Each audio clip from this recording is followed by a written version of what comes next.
하나님 말씀은 요한복음 20장 21절 말씀부터 봅니다. 요한복음 20장 21절입니다. 예수께서 또 가라사대 너희에게 평강이 있을지어다. 아버지께서 나를 보내신 것 같이 나도 너희를 보내노라. 이 말씀을 하시고 저희를 향하사 숨을 내쉬며 가라사대 성령을 받으라. 너희가 네 죄든지 사하면 사하여질 것이요 네 죄든지 그대로 두면 그대로 있으리라 하시니라. 어떤 의미에서 22절에 있는 말씀은 삽입구절 같은 느낌이 듭니다. 21절에서 곧장 23절로 넘어가는 것이 문맥상 일관성이 있습니다. 예수께서 또 가라사대 너희에게 평강이 있을지어다. 아버지께서 나를 보내신 것 같이 나도 너희를 보내노라. 너희가 네 죄든지 사하면 사하여질 것이요 네 죄든지 그대로 두면 그대로 있으리라. 이 하나의 문장입니다. 그러나 이 일은 그 가운데 있는 것 같이 숨을 내쉬며 성령을 받으라 하는 일이 없다면 이 일은 불가능한 일이기 때문에 여기 분명히 22절이 끼어야 되는 것입니다. 이 22절의 말씀은 분명히 창세기 2장 사건을 염두에 두신 발언인 것 같습니다. 창세기 2장 보시면 하나님께서 처음 천지를 만드시고 인간을 만드실 때 인간을 어떻게 만드셨는가 하는 장면이 기록되어 있는 것을 보게 됩니다. 창세기 2장 7절입니다. 여호와 하나님이 흙으로 사람을 지으시고 생기를 그 코에 불어넣으시니 사람이 생명이 된지라. 바로 이 사건을 염두에 두고 계시는 겁니다. 사람은 그래서 다른 어떤 피조물과도 달리 영적인 존재가 된 것입니다. 하나님과 교제할 수 있는 존재가 되죠. 다만 살아있고 육체적인 활동을 하고 정신적인 사고를 하는 정도가 아니라 훨씬 더 깊게 하나님과 교통할 수 있는 존재였습니다. 그러나 아담은 하나님을 거역하고 타락합니다. 하나님에게서 끊쳐지며 생명에서 끊어져서 죽을 수밖에 없는 존재가 됩니다. 그 일로 영원한 형벌 속에 있어야 할 우리들을 위하여 이제 하나님께서 예수님을 보내셨고 주께서 우리를 위하여 대속하셨으며 부활하셨습니다. 그리고 이제 재창조를 우리에게 적용하십니다. 숨을 내쉬며 가라사대 성령을 받으라가 되는 것입니다. 우리는 분명히 신자라는 이름 속에 이런 특권과 책임이 있는 것을 알아야 됩니다. 주님께서 여기 말씀하시는 것 같이 아버지께서 나를 보내신 것 같이 우리를 보냈습니다. 그리고 우리가 네 죄든지 사하면 사하여지고 네 죄든지 그대로 두면 그대로 남는 존재가 됩니다. 대단하죠? 그래서 실제로 유대인들은 이 말씀에 근거해서는 아닙니다만은 구약적 차원에서도 그렇게 얘기를 합니다. 이 평안이 있을지어다, 평강할지어다라는 인사를 제일 잘하죠. 샬롬이라는 걸 했다가 알고 보니까 상대방이 유대인이 아닌데 잘못 샬롬 했으면 돈 주고 물러요. 그러니까 어느 쪽이 크다는 거예요. 돈보다 샬롬이 크다는 거죠. 돈 주고 내가 잘못했다. 얼마 주면 되겠는가 해서 돈 주고 물으지요. 우리는 지금 분명히 하나님의 사람으로 인간 세상을 살며 세상과 시대 앞에 섭니다. 우리의 신자된 특권과 책임이 무엇이냐 하는 것을 이 바로 오늘 우리가 읽은 요한복음 20장 21절 이하의 장면에서 얘기하는 것 같이 이해하지 못한다면 우리는 신앙의 실패자가 될 것이 분명합니다. 그리고 오늘 이 사건을 우리가 함께 추적해 봄으로써 여러분의 신앙이 제대로 되어 있는가, 어디에서 여러분들이 실패를 하고 있는가 스스로 점검할 수 있는 시간도 되리라고 믿습니다. 우리가 기억해야 될 것은 이겁니다. 이때까지 제자들이 걸어온 길과 이 사건을 기준으로 해서 그 다음에 이 제자들의 남은 생애의 그 형태가 어떻게 차이가 나는가, 또는 이 이후의 제자들의 삶과 일반인들의 삶이 어떻게 차이가 나는가, 이런 것을 비교해 볼 필요가 있게 되는 것입니다. 신자가 갖는 가장 중요한 핵심되는 근본이 되는 내용은 무엇인가 하는 것도 여기서 물론 찾아질 수 있습니다. 먼저 결론적으로 그것이 뭐냐 하면 한마디로 믿음입니다. 뭐에 대한 믿음이냐면 예수 그리스도에 대한 믿음입니다. 여기서 예수 그리스도에 대한 믿음이라는 말은 우리가 늘 익숙히 듣고 알고 있는 것입니다마는 그 말이 갖는 뜻은 굉장히 많은 내용을, 깊고 오묘한 내용을 단적으로 설명하고 표현하는 의미에서 예수를 믿는 믿음이라 그러는 것입니다. 오늘날 우리 지금 눈앞에 닥친 대통령 선거에서 당신은 누구를 찍을 것이요?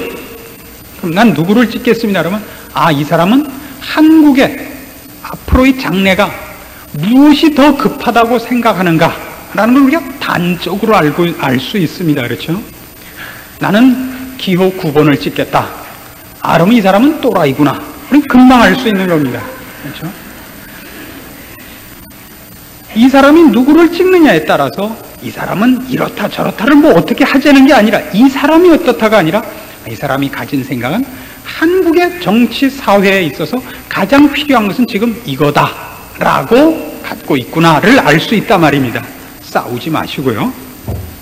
그냥 어딜 가도 요새는 대통령 선거 얘기만 있고 회개하는 사람이나 기도 열심히 하는 사람이 없어요. 구역 예배를 가도 대통령이고 새벽 기도를 모여도 대통령이니 또 큰 문제 중에 하나입니다.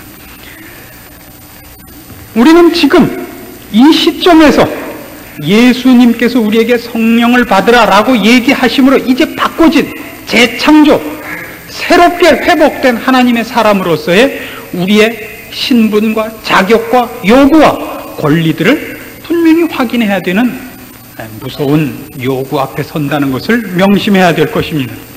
우선 그렇게 바뀌어진 제자들의 모습들을 몇 가지 추적을 먼저 해보십시다. 사도행전 2장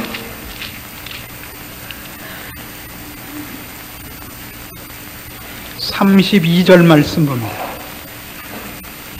사도행전 2장 32절입니다. 이 예수를 하나님이 살리신지라 우리가 다 이 일의 증인이로다. 하나님의 오른손으로 예수를 높이심에 그가 약속하신 성령을 아버지께 받아서 너희 보고 듣는 이것을 부어주셨느니라. 다윗은 하늘에 올라가지 못하였으나 친히 말하여 가로되 주께서 내 주에게 말씀하시기를 내가 네 원수로 네 발등상 되게 하기까지 너는 내 우편에 앉았으라 하셨도다 하였으니 그런즉 이스라엘 온 집이 정녕 알지니 너희가 십자가에 못 박은 이 예수를 하나님이 주와 그리스도가 되게 하셨느니라. 우리 이 사건 속에서 분명히 우리가 알고 있는 신앙의 내용들이 나오는 것을 보게 됩니다. 우리도 알고 있는 내용이죠. 예수님은 우리 죄를 위하여 십자가에 달리셨고 또 우리를 의롭다 하기 위하여 부활하셨다. 지금 이 내용은 그것만 갖고 있는 것은 아닙니다. 훨씬 중요한 것은 32절 다시 보세요. 이 예수를 하나님이 살리셨다 이겁니다. 여기엔 어떤 내용이 있냐면 예수를 믿는다라는 내용 속에는 예수께서 나를 위해 무엇을 하셨다라는 것보다 훨씬 더 크게 우리가 알고 있는 우주관이 전부가 아니라는 고백이 대표적으로 예수를 믿는다는 말 속에 있다는 뜻입니다. 하나님이 계시며 하나님이 천지의 창조자시며 지금도 주관하시는 분이며 역사와 세계를 인도하시는 보이지 않으시되 실제로 이 세상의 주인이신 분이다 하는 것을 믿는 고백이 있고 그가 이 땅과 하늘을 만들었으며 이 역사를 주장하시며 그의 뜻과 목적을 가지고 지금도 일하고 계시다는 것을 그것도 열심히 이 예수를 하나님이 살리셨다라는 고백 속에 있는 겁니다. 예수 그리스도만의 문제가 아니라 예수 그리스도의 피 흘리심과 죽으심과 부활이 갖는 우리 눈으로 보는 것이 전부가 아닌 세상 영원, 그 영원한 주인, 우리를 향하신 그분의 계획과 열심, 그것이 세상이 어떻게 굴러갈지라도 그분의 일을 방해할 수 없다는 것을 예수 그리스도의 사건 속에서 분명히 확인한 제자들의 고백이 단적으로 예수를 믿으라로 나오는 것입니다. 오늘날 이 뻔한 얘기를 우리가 이렇게 자꾸 다시 해야 되는 이유는 오늘날 예수를 믿으라는 우주관에 관한 문제도 아니고 인생관에 관한 문제도 아니고 인간의 어떤 가치관을 바꾸지 못하고 어떤 시급한 긴급 처방에 불과한 것으로 전락했기 때문에 그렇습니다. 예수를 믿으면 복 받고 예수를 믿으면 병이 낫고 식으로 예수는 무슨 옛날 약장수들이 팔던 만병통치약으로 거기 어떤 가치관을 새로 정립해야 되는 지고한 권위와 궁극적인 결과로 대주제로 주인으로 창조주로는 갖지 않는 주머니 속에 넣은 구급 상비약으로 됐단 말입니다. 제가 이제 험한 소리를 하지 않아도 그 다음에 하고 싶은 말을 아시겠죠? 돌이키셔야 됩니다. 여러분 왜 대통령이 좋은 사람 되기를 원하십니까? 무엇 때문에 대통령을 위해 그토록 기도하십니까? 대통령이 어느 XX가 돼도 상관이 없다는 걸 왜 모르십니까? 신자들이. 어떻게 한국의 역사가 사람의 손에 달리며 정치가의 손에 있습니까? 하나님은 은총 아래 있지. 여러분이 신자답게 삶은 한국의 장래는 밝을 것이요, 여러분이 하나님의 사람으로 빛과 소금의 직분을 하고 있다면 한쪽에서 아무리 썩어가도 이 나라는 썩지 않을 것이요 장래가 밝을 수밖에 없을 것입니다. 하나님이 지키실 것이니까. 그러나 그렇지 않다면 누가 되든 우리가 핵무기를 보유하든 말든 미국이 편을 들든 말든 아무 상관이 없는 문제가 되는 것 아닙니까? 그것이 왜 믿는 자들의 병약한 아우성입니까? 누가 꼭 돼야 될 텐데 라는 식의 기도가 나옵니까? 무슨 이따위 신앙이 있는 겁니까 도대체가? 어떻게 한 역사와 한 나라의 책임을 사람의 손에 맡기고 있습니다. 그래서 안달을 하고 그래서 걱정을 해야 된단 말이에요. 우리만이 네 죄든지 사하면 사해지는 것이요, 네 죄든지 그대로 놔두면 그대로 있는 겁니다. 우리만이 예수 그리스도께서 아버지의 보냄을 받아 이 땅에 오셨듯이 이 땅에 영원한 나라와 하나님의 존재와 그의 은총과 영광과 능력의 유일한 증인입니다. 대통령이 아니라 우리입니다. 16일날 아무나 찍으십시오. 배짱대로 누가 돼도 아무 상관이 없습니다. 문제는 언제나 여러분이 예수를 제대로 믿느냐, 예수를 믿는다는 고백 속에 있는 이 우주적 가치를, 질서를 제대로 믿고 그 안에서 충성히 살고 있느냐를 물어봐야 하는 일 외에 아무것도 없습니다.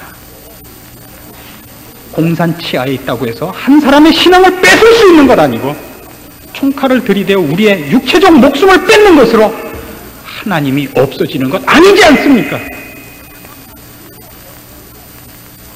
대공산권 선교를 하시는 선교사님이 이북에 있는 한 분을 만나보고 와서, 성도를 만나보고 와서 이런 충격적인 증언을 해주셨습니다.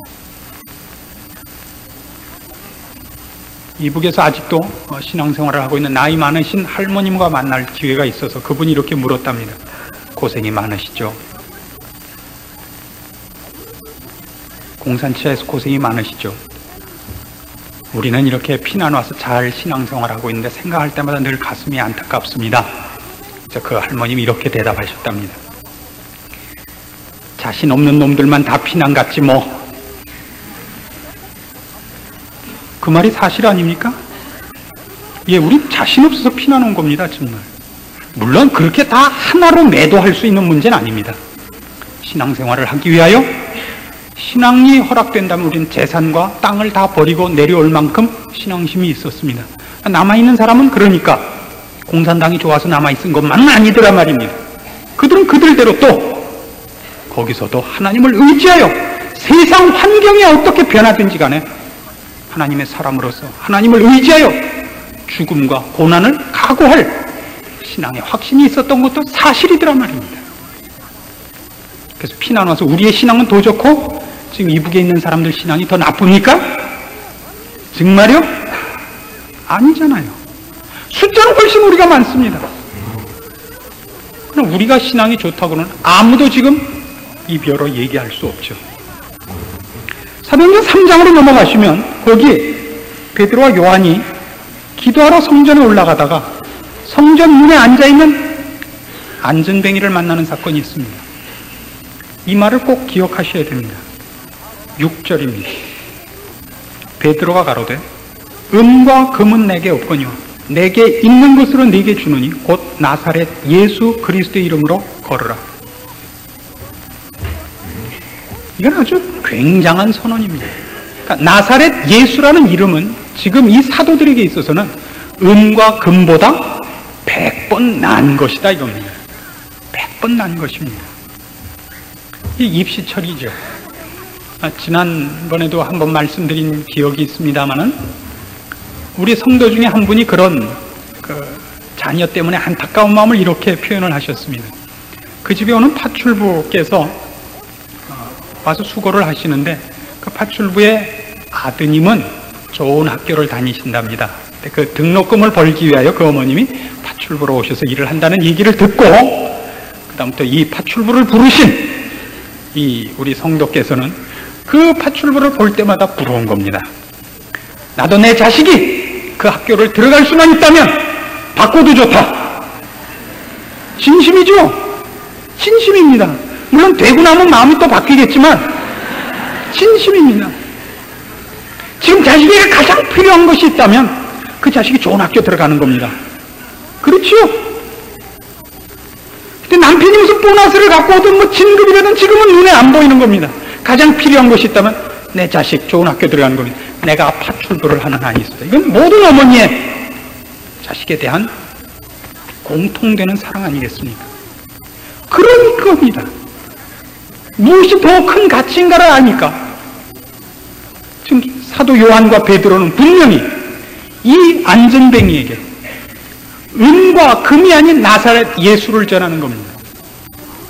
물론 우리가 보자면 그때 안전뱅이 금과 은이 무슨 소용이냐? 난 게 일어나는 게 더 낫지.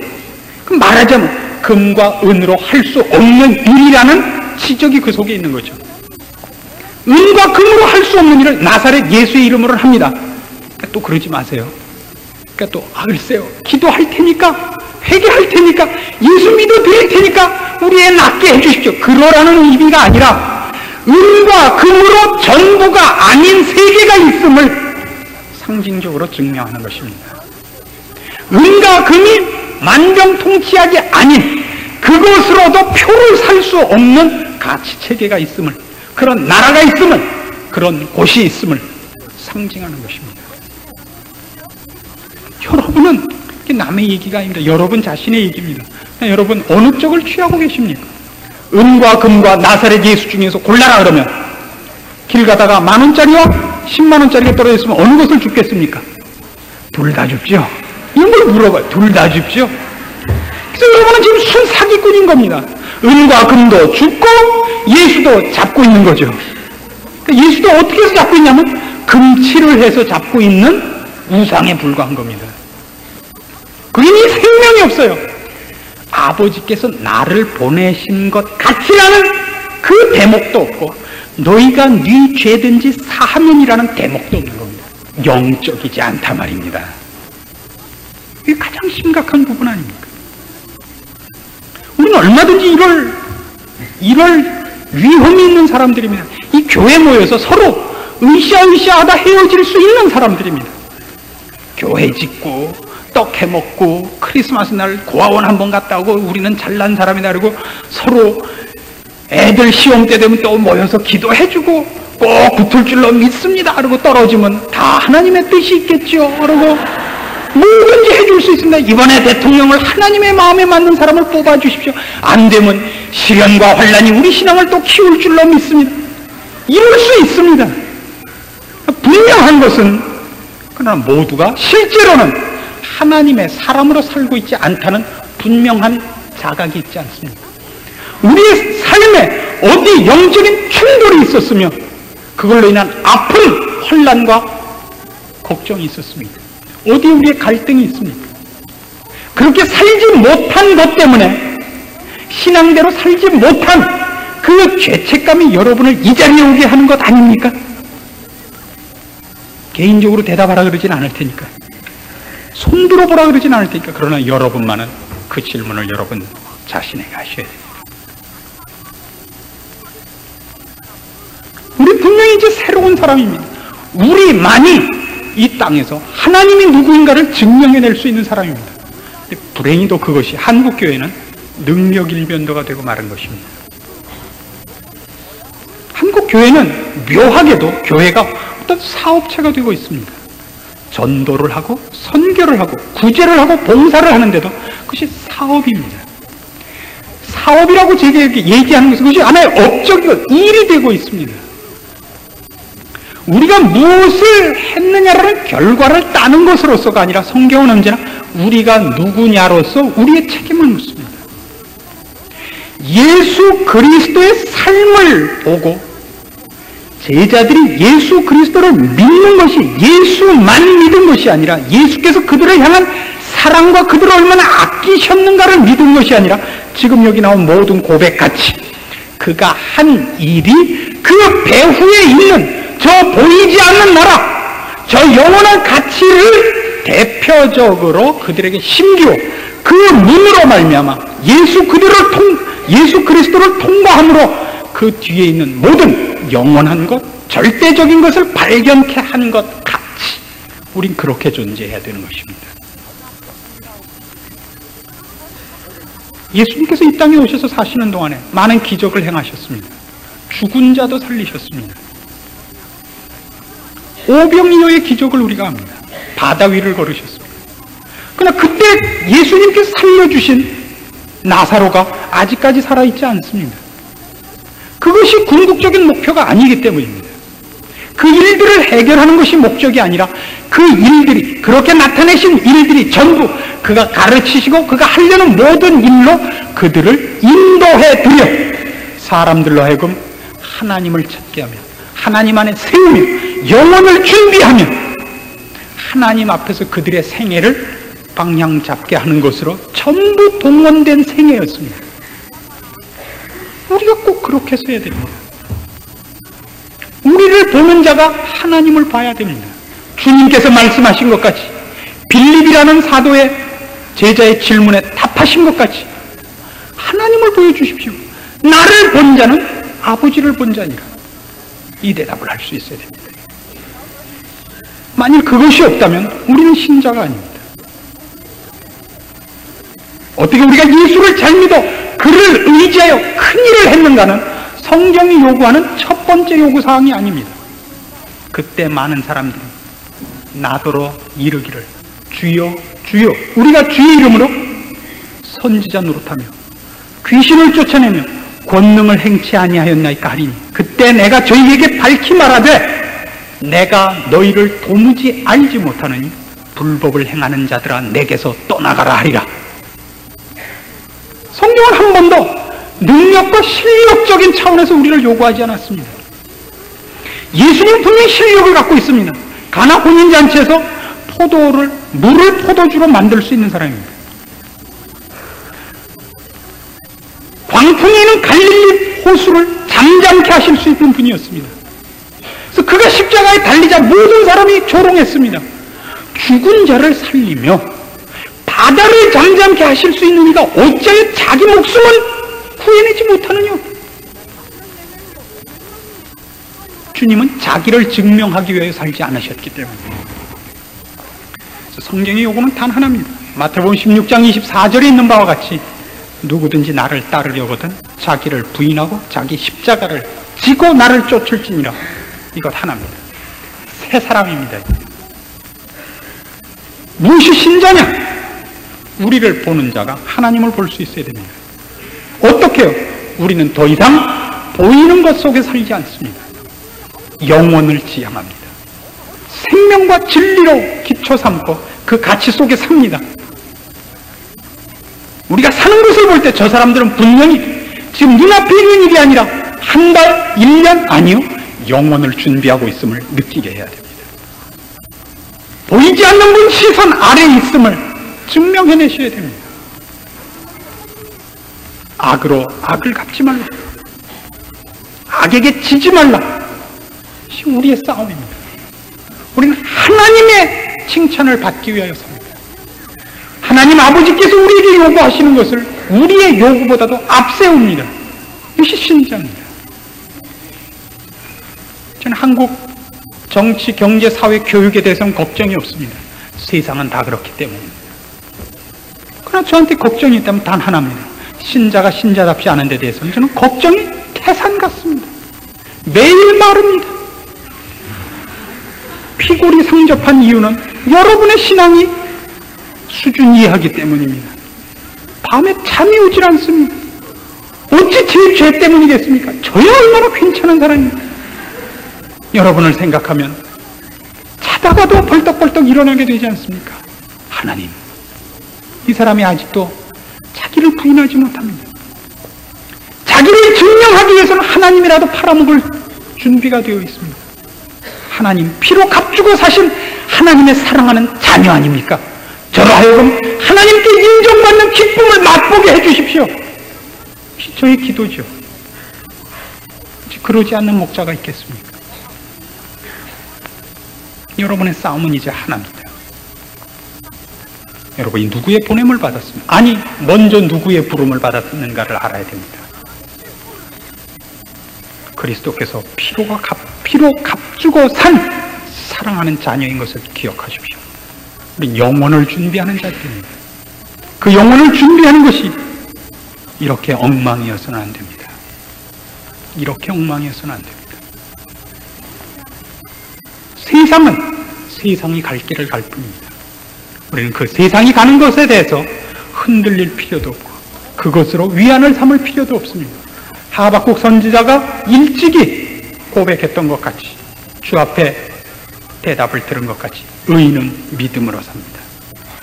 영원한 나라가 있으며 그 나라의 주인이시며 우리를 만드셨으며 죄에서 구원해내신 예수 그리스도를 보내사 우리를 그의 아들로 삼으신 하나님이 우리를 지키시며 우리 인생을 요구하시며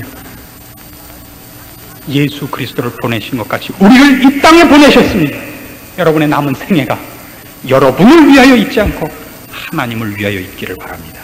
그것은 책임이며 또 축복인 것입니다. 기도하십시다. 하나님 아버지의 은혜를 감사합니다. 우리로 이 미련한 자리에서 깨어 일어나 완악함과 게으름과 무지함을 벗어던지고 영혼을 준비하는 자답게 신앙 가운데서 충성하도록 지켜주시옵소서. 믿음 위에 서게 하시고 하나님이 우리를 지켜보고 계심과 영원한 나라를 준비하는 자이며 동시에 증언자임을 우리 알게 하시옵소서.